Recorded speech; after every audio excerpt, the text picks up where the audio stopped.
They looked at the most successful men and women of the world, and they found that they had like 7, 8 things in common. And one of the things they all had in common was a routine. They are obsessed with their routine. They don't have a gap of wasted time in their routine. You know, I realized the reason why I'm so successful and the reason why I don't get in trouble like I used to when I was younger is because when I was younger, man, my schedule had so many gaps in it. The devil had like, okay, he might pray at 6, but my man is watching TV. He playing video games by 8:30. It's not that I'm sweeter than nobody. The devil can't get to me because all my time is taken up. And by the time he get to me, I'm asleep. I'm too asleep to sin.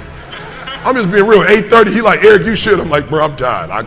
Come back to me tomorrow. You know what I'm saying? Like, tip me tomorrow, bro. I'm about to go to sleep. I'm good. I'm just tired right now. He's like, but no, you want to? I'm like, I don't want to do that. I'm tired.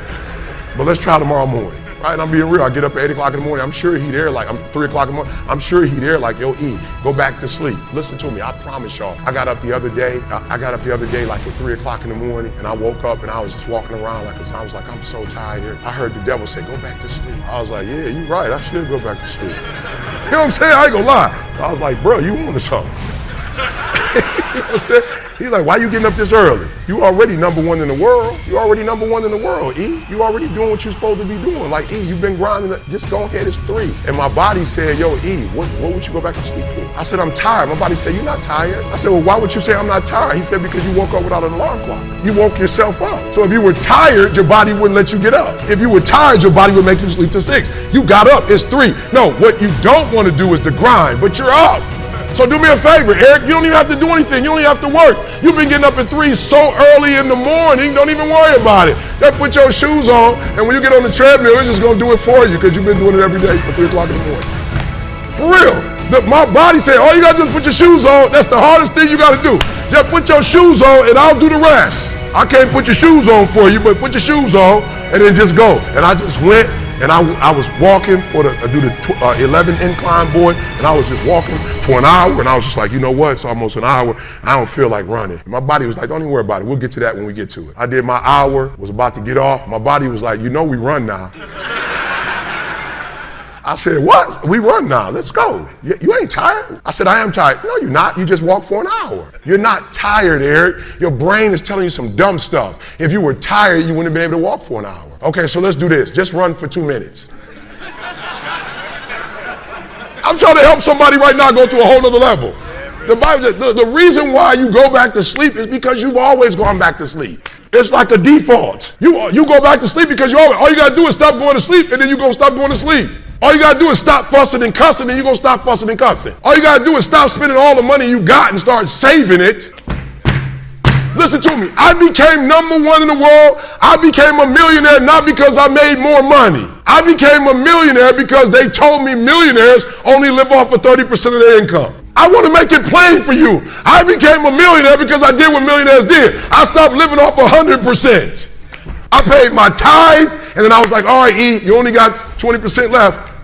Put the rest up. So the first thing I did, listen to me, the very first thing I did to become rich, somebody said, E, to be rich, put 6 months of your earning to the side. So I was like, all right, bet. That's what the rich told me to do. So I put 6 months to the side. How long did it take? I don't remember, but I put it to the side. Then somebody was like, yo, E, you need to put 100,000 to the side. I was like, all right, 100,000. DD, we're gonna put 100,000 to the side. Then somebody was like, yo, you need to get your credit score up to 800. I was like, all right, then get my credit score up to 800. Then somebody said, ET, if you want to be Tony Robbins, there's no way you'll be able to be like those dudes when you don't have the language they have. You need to go get your master's and a PhD from a white institution. I said, what? I went to Oakwood.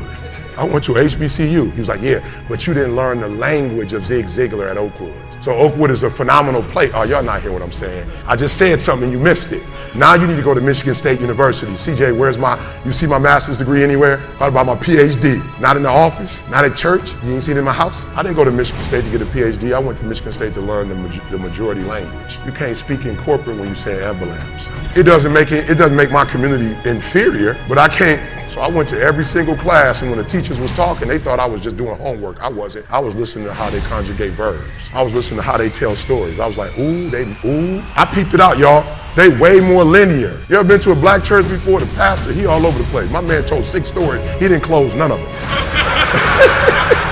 My man had told 6 stories. I promise you. I don't know what you know what I'm saying? But in the hood, you just gotta, you finish it for him. He was like, this is what he was gonna say. But he never said it though.